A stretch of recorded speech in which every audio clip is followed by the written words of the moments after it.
આ વસ્તુ મને આનંદ આપવા માટે હું લાવ્યો છું.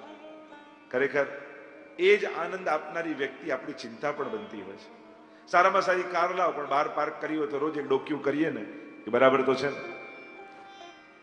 એની ચિંતા પણ. જે વ્યક્તિ અને વસ્તુ આવે છે એ એમને એમ નથી આવતા, એના સાચવવાની ચિંતા સાથે આવતા. બસ ફરક એ જ છે કે લૌકિકની ચિંતા થશે તે પતનકારક થઈ જશે, અને ભગવાનની ચિંતા કરશો તે ઉદ્ધારક બની જશે. પ્રભુ ઈચ્છે છે, નવરત્ન દ્વારા સમજાવ્યું કે તું સંસારની ચિંતા ન કરીશ, એને સાચવવા માટે હું બેઠો છું, પણ હું તારા માથે બિરાજું છું, એટલે તું મારી ચિંતા કર. પ્રભુને ગમતું નથી કે આપણે એની ચિંતામાંથી મુક્ત થઈ જઈએ, એના ચિંતનમાંથી મુક્ત થઈ. સંસારની થાય એની ચિંતા કહીએ, પ્રભુની થાય એને ચિંતન કહીએ. તો ચિંતાથી ચિંતન સુધી લઈ જાય એ જ આ નવરત્ન ગ્રંથ છે. ચિંતાઓ દરેકના જીવનમાં છે, પણ દરેકના જીવનમાં ચિંતન નથી. સમજ વગર એ ચિંતન પ્રગટતું નથી. સત્સંગ વગર એ ચિંતન પ્રગટતું નથી. જો સત્સંગ કામ શું કરે છે? તમારા ચતુરાઈ, તમારી હોશિયારી, તમારી બુદ્ધિ તમને સુખી બનાવી દે, તમને સાધન સંપન્ન બનાવી દે. પણ સત્સંગ કર્યો હશે ને તો એ જ સાધનોને ઉદ્ધારના કારણ તમે બનાવી શકશો. જે તમારા મહેનતથી ને બુદ્ધિથી તમે કમાયું છે એ તમારું પતનનું કારણ ન બની જાય અને તમારા કલ્યાણનું કારણ બને, એ સમજ સત્સંગ આપે છે. અને આ સમજ જ્યારે જીવનમાં પેદા થાય, કારણ સમજ વગર સુખ પણ નથી આવતું. એક પત્ની પરણીને આવી પતિ પાસે ને કહેવા લાગી કે તમે મને સુખી તો કરશો ને. ત્યારે પતિએ કહ્યું, તું કહીશ તો સાડી લાવી આપીશ, તું કહીશ તો ઘર બાંધી આપીશ, તું કહીશ તો કાર લાવી આપીશ, તું કહે એટલા વાપરવાના પૈસા આપીશ, પણ સુખી થતા તને ન આવડ્યું ને તો તારા વગર તને બીજો કોઈ સુખી કરી જવાનો નથી. એ તો તારે જ શીખવું પડશે.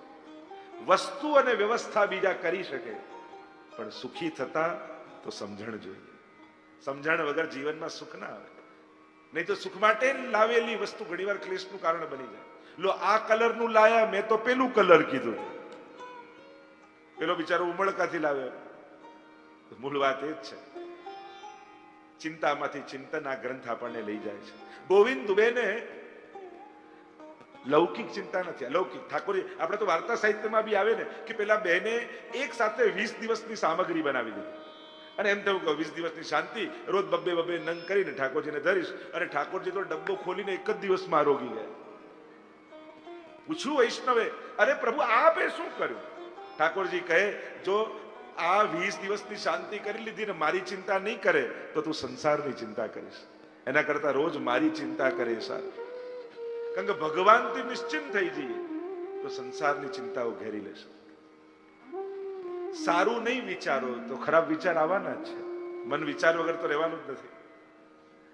અને એટલા માટે શુભ ચિંતાઓ અને શુભ ચિંતનમાં મનને વ્યસ્ત રાખો. અને એનું તો ઘણી વાર કહું, ઘણી ચિંતાઓ તો નસીબ વાળાને જ થાય, દુર્ભાગીને ઘણી ચિંતાઓ ન થાય. કોઈ એમ કે લો આ ક્યાંય કોઈ આખું એસી ચાલતું નથી ને ઘરમાં સાવ બંધ થઈ ગયું છે, ગરમીના દિવસો છે, અત્યારે કોઈ કારીગર પણ નહીં મળે, કોણ ઠીક કરે? આ 4 ગાડી પડી છે ને ક્યાંય કોઈ ચલાવનારું નથી, મારે જવું છે. આ આટલા દાગીના ઘરમાં પડ્યા છે, બેંક પણ બંધ છે, લોકરમાં ક્યાં? હવે આવી ચિંતા કોને થાય? જેનું એસી વાળું ઘર હોય, 4 કાર હોય, દાગીના ઘરમાં હોય. કોઈ દુર્ભાગીને થાય? જેનું આવું સૌભાગ્ય હોય એને જ આવી ચિંતા થાય. એમ ઠાકોરજીને જગાવવા પડશે, એના માટે સામગ્રી કરવી પડશે, એમને પહોંચાડવા પડશે, એમની શું વ્યવસ્થા કરું, ક્યાં પધરાવીને જાઉં, આ બધી ચિંતા કોને થાય? સૌભાગ્યશાળીને જ થાય. જેના ઘરે ઠાકોરજી બિરાજતા હોય એને જ આ ચિંતા થાય. જેને નથી એને કોઈ ચિંતા થાય ભગવત સંબંધી? એટલે અમુક ચિંતાઓ ને અમુક વિચારો તો નસીબવાળાને આવતા હોય છે. અહીંયા ગોવિંદ દુબે, એને ડર લાગ્યો, ભય થયો, ક્યાંક ચિંતા થઈ કે સંસારમાં રહું છું, પ્રભુને પામવા માટે નીકળ્યો છું, પ્રભુની કૃપા છે, પણ ક્યાંક મારી લૌકિક ગતિ તો નહીં થઈ જાય, ક્યાંક મારું મન લૌકિકમાં તો નહીં ફસાઈ જાય. મન ન ભય 10-20 એક છે. ગોવિંદ સ્વામી આજની વાર્તામાં જો દીકરી આવી તોય પ્રભુને કીર્તનમાં છે, કહ્યું કે પિતાજી મારી જોડે તો વાત કરો કે બેટા એક મન હતું એ શ્રીનાથજીને સોંપી દીધું, બીજું હોત તો તારામાં ચોક્કસ લગાવ. તારામાં વૈષ્ણવતાનો ભાવ છે, પણ હવે લૌકિક સંબંધનો ભાવ નથી. આ વિચાર લૌકિક ગતિ મારી ન થાય. એટલે વૈષ્ણવે પણ સાવધાન રહેવું કે આપણી ક્યાંક લૌકિક ગતિ ન થઈ જાય, આ મન લૌકિકમાં ન અટવાઈ જાય. અને ત્યારે નવરત્ન ગ્રંથ મહાપ્રભુજી લખીને મોકલાવ્યો. ગઈકાલે જે આપણે દર્શન કર્યું, ચિંતા કાપી ન કાર્ય નિવેદિતાત્મભી કદાપિતિ ભગવાન અપી પુષ્ટિસ્થો ન કરિષ્યતિ લૌકિકીમ જગતિમ. તમારી ક્યારે પણ ઠાકોરજી લૌકિક ગતિ નહીં થવા દે. મહાપ્રભુજીના વચન છે. એટલે જ પ્રભુ જે પ્રભુને શરણાગત થયા છે એ જીવનું પતન પરમાત્મા ક્યારે થવા દેતા નથી. તમને ક્યાંથી ને ક્યાંથી બચાવી લેશે. અરે તમે પાપ કરવા માટે બધું ગોઠવી રાખ્યું હશે ને તો ભગવાન તમને સફળ નહીં થવા દે. એ સેકન્ડને નહીં ગમે. જો ઘણીવાર પ્રભુ ન ઈચ્છતા હોય અને છતાંય વ્યક્તિ પાપ માટે પ્રેરાય ને ત્યારે ભગવાન સંજોગો બગાડી નાખતા હોય છે. એવા સંજોગો કરી દે કે તમે પાપ કરવામાં સફળ જ ન થઈ શકો. એ સમય નહીં ગમે, પણ જ્યારે વિચારશો ને ત્યારે એમ થશે સારું થયું એ દિવસે હું ઘરેથી ન ગયો, સારું થયું એ દિવસે હું સફળ ન થયો. ત્યારે પ્રભુનો આભાર માનજો કે પ્રભુ હું તો મારા મનથી મક્કમ જ હતો, પણ આપે સંજોગો ફેરવી અને મને પાપ કરતા રોકી દીધો. તમે કોઈની જોડે ઝઘડો જ કરવા જવાના હો ને એ દિવસે ટેક્સી જ ના મળે, એ દિવસે તમારો ફોન જ બંધ થઈ જાય. તમને એમ થાય કે આજે જ ફોન નથી ચાલુ. હા, કે ઠાકોરજી નથી ઈચ્છતા કે તું આવું કંઈક બોલે એની જોડે. પ્રભુ નથી ઈચ્છતા કે ક્યાંક તું કોઈની સાથે જઈને ક્લેશ કરે. અને એટલા માટે પ્રભુને કહેજો કે પ્રભુ હું ક્યારેક કંઈ ખોટું કરવા જતો હોઉં તો આપ મારા સંજોગો આપ ફેરવી દે. કારણ મને કોઈની વાત સમજમાં આવી કઠિન છે. સમય પુણ્ય માટે માણસને ઘણો સમજાવવો પડે અને પાપ માટે ઘણો રોકવો પડે. ઊંધું છે. પ્રભુ ક્યારેય તમારી લૌકિક ગતિ નહીં થવા દે. કારણ કે પ્રભુ પુષ્ટિ પુરુષોત્તમ છે, કૃપાળુ છે. એ બેઠો રહીને જોતો નહીં રહે કે જોઉં છું, પાપ કરે એટલે ચોપડામાં લખી લઉં, પુણ્ય કરે એટલે લખી લઉં. એ કેવલ હિસાબ કિતાબ લઈને જોનારો નથી, એ તમને બચાવનારો પણ છે, એ તમને અટકાવનારો પણ છે, એ તમને પ્રેરનારો પણ છે. ઉપદેષ્ટા અનુમંતા ચ ભરતા ભોગતા મહેશ્વર, ગીતાજીના શબ્દોમાં કહું તો. એટલે આ પરમાત્મા એવો છે જે કેવલ તમાશો જોતો નહીં રહે કે તું શું કરે છે એ પ્રમાણે તને ફળ આપું. એ તમારા પક્ષે આવીને ઉભો રહેશે, ખોટું કરતા રોકશે, સારા કરવામાં પ્રેરણા આપશે. આવા પરમાત્માની શરણમાં આપ ગયા છે. બીજા શ્લોકમાં મહાપ્રભુજી સમજાવે, નિવેદનમ તુ સ્મર્તવ્યમ સર્વથા તાદૃશૈ જનૈઃ સર્વેશ્વરશ્ચ સર્વાત્મા નિજેચ્છાતઃ કરિષ્યતિ. સદાય વૈષ્ણવે લૌકિક ગતિ ન થઈ જાય એના માટે શું કરવું? તો કે ભગવદી વૈષ્ણવ સાથે શરણાગતિનું સ્મરણ કરવું, નિવેદનનું સ્મરણ કરવું. જે તુલસી દલ લઈને ઠાકોરજી આગળ તમે જે વચનો બોલ્યા છે કે આજ સુધી જે કાંઈ પણ મેં મારું માન્યું છે એ આત્મા સહિત હું આપને સમર્પિત થાઉં છું. હે કૃષ્ણ, હું આપનો છું. આ જે નિવેદન કર્યું છે તમે બ્રહ્મ સંબંધ સમયે એ ક્ષણને ભૂલતા નહીં. જો જીવનમાં યાદ રાખવાની ક્ષણ કઈ, તમે જીવનમાં ઘણા નિર્ણયો લીધા હશે, ડિસિઝન લીધા હશે અને બહુ મહત્વના નિર્ણયો પણ લીધા હશે. પણ એક આધ્યાત્મિક વ્યક્તિ તરીકે જો વિચાર કરું તો એમ થાય કે જીવનનો તમે ઘણા બધા મહત્વના નિર્ણય લીધા હશે, પણ તમારા સૌથી મહત્વનું ડિસિઝન કયું હતું કે જે દિવસે હાથમાં તુલસીજી લઈ તમે ભગવાનને કહ્યું કે હે કૃષ્ણ, હું તારો છું. આ વચન જ્યારે તમે ઠાકોરજી આગળ બોલ્યા એ દિવસથી ભગવાને તમારો હાથ પકડી લીધો. આ બહુ જ મોટું મને મહત્વનું જીવનનું તમારું કમિટમેન્ટ હતું. આપણે ક્ષણોને ભૂલી જઈએ, આ બ્રહ્મસંવત લીધું ને બધાએ લીધું, મેં લઈ આવ્યો, હું લઈ આવ્યો. ના, આ ઘટના નાની નહોતી. તમે જીવનમાં ભગવાનને આપેલો વાયદાનો દિવસ હતો, વચનનો દિવસ હતો કે શું બોલ્યા હતા પ્રભુ આગળ યાદ કરો. લૌકિક લોકો ભૂલવવાની કોશિશ કરશે. નિવેદનમ તો સ્મર્તવ્યમ સર્વથા તાદૃશી ભગવદીય જનો પાસે જાઓ. જો આપણે ત્યાં દુસ્સંગ અને સત્સંગ ઘણી બધી ચર્ચાઓ થાય. સીધી સાદી વ્યાખ્યા કરવી હોય તો જેને મળવાથી ભગવાન યાદ આવે એ સત્સંગ, અને જેને મળવાથી ભગવાન ભૂલી જવાય એ દુસ્સંગ. સરળ વ્યાખ્યા છે.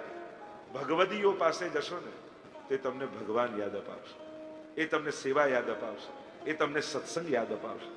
અને એવા એક વ્યક્તિનો સંગ જીવનમાં રાખો કે લૌકિકની ભાગા દોડીમાં જ્યારે ભગવાન ભૂલી જાઓ ને, તે ફોન કરીને તમને યાદ અપાવે કે જો એકાદશી છે, આજે તો દંડવત કરજે, આજે ઠાકોરજીની જારી ભરજે. અને ઘરમાં પણ તમારે જો કોઈ આવો વ્યક્તિ હોય કે ઉતાવળે ઉતાવળે ઓફિસ જતા હોય, પાછળથી અવાજ આવે, સાંભળો તો ખરા, આજે 11 છે, પગે લાગીને જાઓ ને, તો તમે માનજો કે તમે નસીબ વાળા વ્યક્તિ છો. કારણ કે તમારા ઘરમાં કોઈ એક વ્યક્તિ એવું છે જે તમને ભગવાન યાદ અપાવે છે. બાકી કોઈ યાદ જલ્દી નહીં અપાવે, પણ ઘરમાં ઘણી વાર તમે ખીજાઈ પણ જાઓ, અરે અત્યારે મોડું થાય છે ને, હમણાં ક્યાં દંડવત, પછી આવીને જોઈશ. એને ખબર હોય કે આ ખીજાશે, છતાંય પ્રભુની સુધી કરાવે. તમે નસીબ વાળા છો. કારણ કે દુનિયામાં ફેરવનારા સાથીદારો બહુ મળશે, પણ ભગવાનને યાદ અપાવનારા સંગાથીઓ જીવનમાં બહુ ઓછા મળવાના છે. તમે નસીબ વાળા છો કે તમારા ઘરમાં કોઈ, એ પછી મા રૂપે હોય, પિતા રૂપે હોય, પત્ની રૂપે હોય, દીકરા રૂપે હોય, દીકરી રૂપે હોય, વહુ રૂપે હોય, કોઈ પણ રૂપે હોઈ શકે છે, પણ તમારા ઘરમાં કોઈ એક વ્યક્તિ એવો જરૂર હોય કે જે લૌકિકની આપાધાપીમાં પણ 2 મિનિટ તમને ઉભા રાખી પ્રભુનું સ્મરણ કરા. નિવેદનમ તુ સ્મર્તવ્યમ સર્વથા તાદૃશી જનૈ. સદાય તાદૃશી જનો સાથે સત્સંગ, આ નિવેદનનું સ્મરણ કરું. અને આગળના શ્લોકમાં શ્રી મહાપ્રભુજી આજ્ઞા કરતા કહ્યું સર્વેશામ પ્રભુ સંબંધો, પ્રત્યેકનો પ્રભુ સાથે સંબંધ છે. દરેક, જો કોઈ ભગવાનમાં માનતો હોય, ન માનતો હોય, નાસ્તિક હોય, આસુરી હોય, ખરાબ હોય, છતાંય એની અંદર ભગવાન તો છે જ. એ નથી જાણતો, પણ તમે તો હવેલી આવો છો ને, તમે તો સત્સંગ કરો છો ને, તમે તો ગ્રંથોને વાંચો છો ને, એટલે તમે તો સાંભળ્યું છે કથામાં કે દરેકની અંદર ભગવાનનો વાસ છે. એટલે પેલો કેવા વ્યવહાર કરે, પણ એના જેવો વ્યવહાર તમારાથી ન થઈ શકે. કારણ કે એને ભાન નથી કે મારી અંદર ઈશ્વર છે, પણ આપણને તો જ્ઞાન છે ને કે એની અંદર ઈશ્વર છે. હા, એને અનુભૂતિ નથી, એટલે પોતાના અહંકારથી, પોતાના સ્વભાવના સ્તર ઉપર જીવે છે. એટલે એનું લેવલ એ સ્વભાવના સ્તરનું જ છે. પણ તમે જાણ્યું છે કે ભીતર આત્મા રૂપે પરમાત્મા પ્રેરનારો છે. આપણો પ્રત્યેક વિચાર પરમાત્માને સ્પર્શીને બહાર નીકળવો જોઈએ. આપણી પ્રત્યેક વાણી પ્રભુને સ્પર્શીને નીકળવી જોઈએ. આપણા પ્રત્યેક દર્શન પ્રભુને સ્પર્શીને થવા જોઈએ. વૈષ્ણવની આ તો વિશેષતા છે. જો આ કંઠી પહેરી છે, શું છે આ કંઠી? ગળામાં કેમ કેમ હાથમાં નથી પહેરતા, કેમ પગમાં નથી પહેરતા, કેમ કમરમાં નથી બાંધતા, કેમ માથે નથી બાંધતા? કંઠમાં જ કેમ?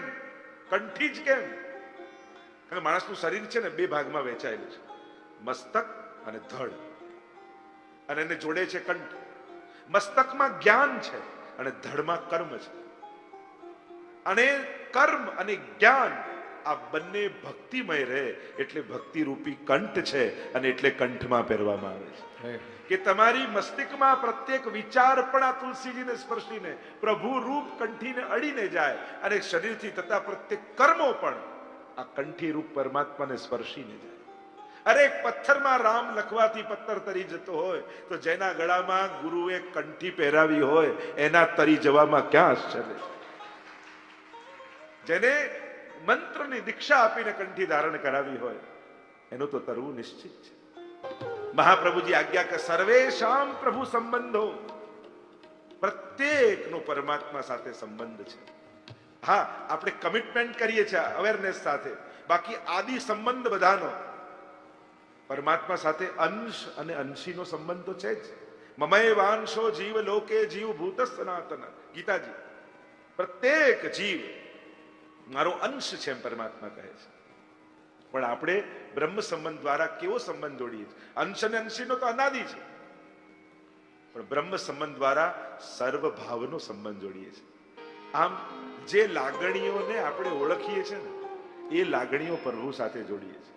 કારણ કે ભક્તની ભગવાન માટેની લાગણી, હવે એ ભાવ તો ક્યાં અનુભવો, કઈ રીતે અનુભવો કે ભક્તની ભગવાન માટેનો પ્રેમ કેવો હોવો જોઈએ? હા, આપણને પિતા પ્રત્યે કેવો પ્રેમ હોય, માતા પ્રત્યે કેવો પ્રેમ હોય, ભાઈ માટે કેવો પ્રેમ હોય, આ પ્રેમ ખબર છે. આચાર્યો કે ચલ એ જ પ્રેમ લગાવી દે. તું જે પ્રેમને જાણે છે ને, પ્રભુ કે ચલ એ જ તો લગાવ, મારા પ્રાપ્તિ માટે તો એ કાફી છે.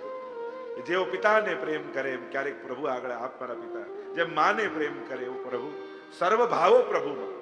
પુષ્ટિ માર્ગીય સર્વાત્મ ભાવ આ જ છે. મર્યાદા માર્ગમાં સર્વાત્મ ભાવ એટલે સર્વમાં આત્મ ભાવ, અને પુષ્ટિ માર્ગમાં સર્વાત્મ ભાવ એટલે સર્વ ભાવો આત્મામાં. આપણી ભીતર જેટલા ભાવો રહેલા છે એ બધા જ પ્રભુમાં લગાવી દેવા. આ જ પુષ્ટિ માર્ગીય સર્વાત્મ ભાવ છે. જે લાગણીઓ મનમાં છે એ બધી જ લાગણીઓ પ્રભુમાં જોડી દે. ગોપીઓ કહે પતિ સુતાન વૈદ ભ્રાતૃ બાંધવા નતિ વિલંઘ્યતે ત્યચ્યુતા ગતા. બધાને છોડીને આવ્યા, આપની જોડે સંબંધ જોડ્યો છે. અહીંયા ચોથા શ્લોકમાં મહાપ્રભુજી આજ્ઞા કરે, અજ્ઞાનાદત્વા જ્ઞાનાત્ કૃતમાત્મનિવેદનમ યહિ કૃષ્ણ સાકૃત પ્રાણે તેષાં કા પરિદેવના. મહાપ્રભુજી બળ આપતા કહે છે, ઘણી વાર એમ થાય કે અમે બ્રહ્મ સંબંધ તો લીધું, પણ ત્યારે તો અમને એવો કોઈ ભાવ પણ નહોતો, એવી કોઈ જાણકારી પણ નહોતી, એવી કોઈ સમજ પણ નહોતી. અજ્ઞાનતામાં લઈ લીધું. અને ઘણાએ જાણીને લીધું હોય, સમજીને લીધું હોય, ભાવથી લીધું હોય. તો શું જે જાણીને લીધું એને વિશેષ ફળ, અને જેને અજાણતામાં લેવાઈ ગયું એનું બ્રહ્મ સંબંધ કઈ કાચું રહી જાય? ઘણા કે હું તો બહુ નાનો હતો લીધું. ઠાકોરજી તો મોટા હતા ને, એને યાદ છે, પ્રભુને યાદ છે તે લીધું. અને એટલા માટે મહાપ્રભુજી આજ્ઞા કરે, અજ્ઞાનાદ અથવા જ્ઞાનાદ કૃતમ આત્મનિવેદન. જ્ઞાનથી કે અજ્ઞાનથી જેણે પણ આત્મનિવેદન કર્યું છે. એટલે જ આજ વાત અજામિલમાં પણ આવી કે જાણે પુત્રને મોહવશ થઈ નારાયણ એવો પુકાર કર્યો અજામિલે, અને ભગવાનના પાર્ષદો આવી ગયા, લઈ ગયા અજામિલને. કહ્યું કે આને તો પુત્રને મોહવશ થઈને નારાયણ નામ બોલ્યું, દીકરાનું નામ નારાયણ હતું એટલે નારાયણ પુકાર કર્યો, ભગવાનને નતા બોલાવ્યા. પાર્ષદો કહે અજ્ઞાનાદ અથવા જ્ઞાનાદ ઉત્તમ શ્લોક નામ યત સંકીર્તિતમ અઘમ પુરુષો દહે દેદો યથાનલા. પ્રભુનું નામ તો અગ્નિ જેવું છે, જાણતા લાકડું નાખો કે અજાણતા પડી જાય, અગ્નિ તો બાળી જ નાખે છે. ભાઈ કુભાઈ અનખ આલસો, કોઈ બી રીતે ભગવાન સાથે જોડાઓ તો એ ક્યારે પણ નિષ્ફળ નથી થતું. અજ્ઞાનાદ અથવા જ્ઞાનાદ. અને વાર્તા સાહિત્યમાં પણ એવા ઘણા પ્રસંગો આવે છે. અજાણતામાં લઈ લીધેલા શરણાગત થઈ ગયેલા જીવને એના પર પણ ઠાકોરજીએ કૃપા કરી છે. રૂપ મુરારીદાસ શિકારી હતા, લટકી રહ્યા છે મરેલા પક્ષીઓ શરીર ઉપર, લોહીથી ખરડાયેલા વસ્ત્ર છે. ગુસાઈજીને જુએ છે, પૂર્ણ પુરુષોત્તમના દર્શન થાય છે. નજીક આવીને વિનંતી કરે કે મારા જેવા જીવનો ઉદ્ધાર થઈ શકે. અને ગુરુ છે ને એ ક્યારે નાસીપાસ ના કરે, હા તારો બી થઈ શકે. વિચાર કરો, આમાં કોઈ વૈષ્ણવ કોર્ડન કરીને ઉભા હોય ને એને કોઈ પૂછે, આવો વ્યક્તિ આવીને શું મારો ઉદ્ધાર થઈ શકે, ચલ બહાર નીકળ, આ રીતે હોય? આપણે તો વ્યવહાર જોઈએ છે, એક શિસ્ત છે. પણ ગુસાઈજી જ્યારે જ્યારે જય બોલીએ, ગુસાઈજી પરમ દયાલ, એ તો પરમ દયાલ છે, એમના નામની સાથે જ પરમ દયાલ જોડાયેલું છે. એટલે ગોપાલદાસજી પણ જયારે વલ્લભાખ્યાન શરૂ કરે છે ને, પ્રગટ્યા પરમ દયા, એવા દયાલ, હા તારો પણ ઉદ્ધાર થઈ શકે. જ્યાં સ્નાન કરીને મરેલા પક્ષીઓ લટકાવ્યા વૃક્ષ ઉપર, લોહીથી ખરડાયેલા વસ્ત્રો મૂક્યા વૃક્ષ ઉપર, ડૂબકી લગાવીને જ્યાં બહાર આવે છે, જુએ છે તો પક્ષીઓમાં પ્રાણ આવી ગયા, પાંખો ફેલાવીને આકાશમાં ઉડી ગયા, વસ્ત્રો શ્વેત બની ગયા. અને જોતા જ રૂપ મરારીને થયું, શરણે જવાનો સંકલ્પ કર્યો અને મારા અપરાધો પક્ષી રૂપે મને છોડીને ઉડી ગયા. મારા દોષો જે વસ્ત્રમાં દાગા રૂપે હતા, ગુસાઈજીએ વિશુદ્ધ કરી. અજ્ઞાનાદ અથવા જ્ઞાનાદ, જાણીને કે અજાણતા જે પણ શરણાગત થયો છે, ઠાકોરજી ક્યારે એની અન્યથા ગતિ નહીં થવા. અને એટલા માટે ક્યારે પણ પોતે લીધેલા બ્રહ્મ સંબંધ ઉપર શંકા નહીં કરવી. ત્યારે હું નતો સમજતો, હું નતો જાણતો, પણ તમે જે બોલ્યા છો એ પ્રભુએ વચનો સ્વીકાર્યા છે. અને એટલા માટે એ બ્રહ્મ સંબંધ શરણાગતિ ક્યારે પણ જેને પોતાના પ્રાણ કૃષ્ણ, યહી કૃષ્ણ સાકૃત પ્રાણે તે શામકા પરિદેવના, જેને પોતાના પ્રાણ પ્રભુ સાથે જોડી દીધા, એને પછી કોઈ ચિંતા ન કરવાની. કારણ એનું જીવન પછી પ્રાણપતિ માટે છે, પ્રાણનાથ માટે છે, એ એના માટે જીવા લાગે છે. એમ કહેતો ને, એક શિકારી હતો ને એને કૂતરા પાળેલા, અને એક હરણ જોયું, શિકાર કરવા ગયા જંગલમાં, અને કૂતરાઓને છોડ્યા, જાઓ ને મારો. અને આગળ આગળ હરણ દોડે, પાછળ પાછળ કૂતરા. ફલાંગો મારે, છલાંગો મારતા ઝાડીઓમાંથી આગળ ને આગળ દોડે, હરણ ને પાછલા કૂતરાઓ દોડે અને હરણ કૂદકો મારીને ભાગી. શિકારીના કૂતરાઓ પકડી ન શક્યા. અને ત્યારે શિકારી પાસે આવ્યા અને ખાલી હાથે જોયા કે ખાલી રીતે આયા છે, પકડી ન શક્યા અને મારવા લાગ્યો શિકારી. તમને ખવડાવી પીવડાવીને હું સાચવું છું, એક હરણને ન પકડી શક્યા તમે? ત્યારે કૂતરાઓએ કહ્યું કે માલિક, અમે ક્યારે ન પકડી શકીએ. પણ કેમ? કૂતરાઓએ કહ્યું કે માલિક, અમે પેટ માટે દોડતા હતા અને એ પ્રાણ માટે દોડતો હતો. જે પ્રાણ માટે દોડતો હોય એને પેટવાળો ક્યારે ન પકડી શકે. તો જે પ્રાણપતિ માટે જીવે છે એને પેટવાળો ક્યાં પકડવાનો? આ તો પ્રાણ માટે, પોતાના પ્રાણ પ્રિયતમ માટે, પોતાના પ્રાણનાથ માટે. ગોપીજનો એ કે ત્વયી ધૃતા સવત્વામ વિચિન્મતે. ગોપી ગીતમાં ગોપીજનોએ કહ્યું ત્વયી ધૃતા સવત્વામ વિચિન્મતે. તમારે કારણે જેને પ્રાણોને ધારણ કર્યા છે એવા અમે આપને શોધી રહ્યા છે.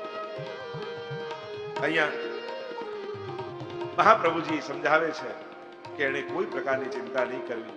ગમે તે રીતે શરણાગત થયો પણ ઠાકોરજીનો હાથ એને પકડ્યો નથી. ગહી સોંપત શ્રી ગોવર્ધનનાથ. આપણે તો આરતીમાં બોલીએ છીએ ને, ગહત નથી કહેતા, ગહી સોંપત ગોવર્ધનનાથ. ગુસાઈજી શું કરે? આપણો હાથ પકડી શ્રીનાથજીના હાથમાં પકડાવી દે છે. કારણ કે આપણે પકડવા જઈએ ને તો આપણો તો સ્વભાવ આજે પકડીએ ને કાલે છોડીએ દઈએ. પણ શ્રીનાથજીનો સ્વભાવ એવો છે, એકવાર જેનો હાથ પકડે એનો ક્યારેય છોડતા નથી. ઉલટાના એની પાછળ પાછળ એની રક્ષા માટે પરમાત્મા ફરે, સદા એની જોડે રહે છે. આ જ વિશેષતા અમારા પ્રભુની છે. આગળ મહાપ્રભુજી આજ્ઞા કરે, તથા નિવેદને ચિંતા ત્યાજ્યા શ્રી પુરુષોત્તમે વિનિયોગેપી સાત્યાજ્યા સમર્થો હિ હરિસ્વતઃ. મહાપ્રભુજી આજ્ઞા કરે, તથા નિવેદને ચિંતા. જેણે નિવેદન કર્યું છે એને પ્રભુમાં વિશ્વાસ રાખો. પ્રભુ સઘળું કરશે, એ સમર્થ છે. સમર્થો હિ હરિસ્વતઃ. અસમર્થ વ્યક્તિનો આશ્રય કર્યો હોય ને તો ચિંતા રહે કે આ કરશે કે નહીં, આનાથી થશે કે નહીં. પણ પ્રભુ તો સર્વ સમર્થ છે. પ્રભુ સિવાય આ જગતમાં સર્વ સમર્થ કોઈ નથી. કારણ કે લોકો તમને સુખના સાધન આપી શકે પણ સુખી થવાની ગેરંટી ના આપી શકે. અને પરમાત્મા કદાચ સુખના સાધન ન આપે તો એ સુખી થવાની ગેરંટી આપે છે. વ્યક્તિ પાપ કરતા રોકી શકે પણ ભગવાન તો કરેલા પાપોને ક્ષમા આપી શકે. દુનિયાનો કોઈ વ્યક્તિ આપણે જે પાપ કર્યા એમાંથી ઉગારી ન શકે. નવા પાપ કરતા કોઈ રોકી લે પણ જે થઈ ગયા ભાઈ કર્મ તો ભોગવવું જ પડે ના, ભગવાન છોડાવી શકે. સ્વયં ગીતાજીમાં ભગવાન અહમ તા સર્વ પાપેભ્યો મોક્ષયિષ્યામિ મા શુચ. હું તારા બધા પાપોમાંથી તને મુક્ત કરીશ. પ્રભુ છોડાવી શકે છે. એટલે કોઈ એમ કહેતું હોય કે કરેલા કર્મો ભોગવવા જ પડે, એ શાસ્ત્રોક્ત રીતે સાચી વાત નથી. તમે ગીતાજી કે ભાગવતજીનું અધ્યયન કરો, એ જ ગીતાજી જેમાં કર્મના સિદ્ધાંત ઉપર પરમાત્મા આટલો ભાર આપે છે એમાં જ છૂટવાના રસ્તા બતાવે છે. જેમ કે કર્મ તો ભોગવવા જ પડે ત્યાં જ પરમાત્મા એમ કહે છે કે છૂટી પણ શકાય છે. જે ગીતાજીમાં ભગવાન એમ કે ધર્મ સંસ્થાપનાર્થાય સંભવામી, ધર્મની સ્થાપના માટે આવું છું, ત્યાં જ ગીતાજીમાં ભગવાન એમ પણ કહે છે સર્વ ધર્માન પરિત્યજ્ય મામ એકમ શરણમ વ્રજ. તો ગીતાજી તો બહુ ગહન વિષય છે પણ પરમાત્મા રસ્તો કાઢી શકે છે, પરમાત્મા છોડાવી શકે છે. એ કારણ કે સર્વ સમર્થ છે. સમર્થ વ્યક્તિ દુનિયાના પોતાના સામર્થ્ય પ્રમાણે મદદ કરી શકે. અને પ્રભુ જ્યારે પોતાના સામર્થ્ય પ્રમાણે મદદ ન કરે પણ જીવને પોતાનું સામર્થ્ય આપી દે, એ જીવની ભીતર તાદ્રશી જીવ બની જાય ને, ભગવાન જેવો થઈ જાય, એના જેવો સર્વ સમર્થ થઈ જાય. એટલે તો વાર્તા પ્રસંગોમાં આપણે છે મંત્રી જલ છાંટ્યું ને ઉભા થઈ ગયા, મરેલો જીવ જીવિત થઈ જાય, આશીર્વાદ આપ્યા ને બાળક થઈ ગયું, આશીર્વાદ આપ્યા ને ધન વૈભવ, કેટલા પ્રસંગો એવા જોવા મળે. એ પ્રભુનું સામર્થ્ય છે. અને એટલા માટે મહાપ્રભુજી સમજાવે છે કે એકવાર નિવેદન જેણે પ્રભુને કર્યું છે એને કોઈ પ્રકારની ચિંતા કરવી નહીં, કારણ કે એની જોડે એનું કાર્ય કરવા ભગવાન બિરાજે છે.